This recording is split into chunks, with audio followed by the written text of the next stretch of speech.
This is a dry leaf pit. That's a plant that I found outside. This is a little hens and chickens plant. This is some basil. And this is his water dish. I have changed it once already today. As you can see, not deep at all. This is a flowering African something or other. I want to say African violet. That is a lavender plant. That is spearmint and thyme, along with another hens and chicken plants.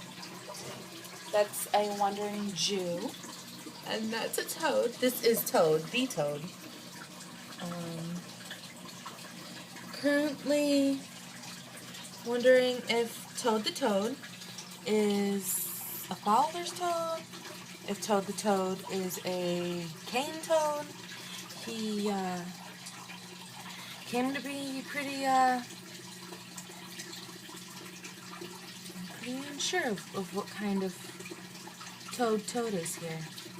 So hopefully this video will help people with more experience with toads than I have figure out what kind of toad is.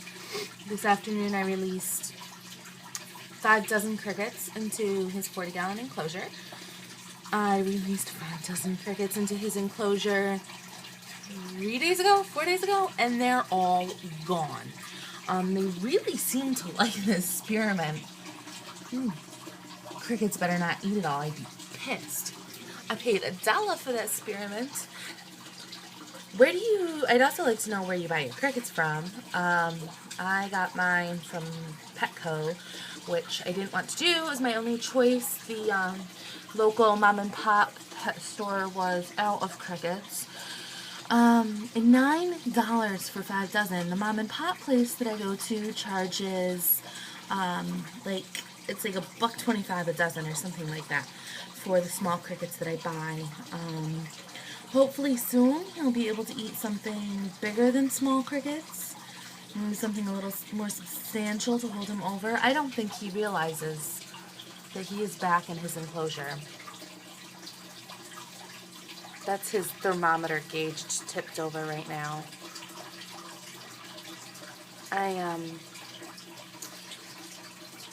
Although I like him to be able to get out and explore, I'm a little worried that I've stressed the poor baby out a little bit. So I'm going to safely pick him up from underneath. When you pick up toads, you have to be careful that you're not hurting them.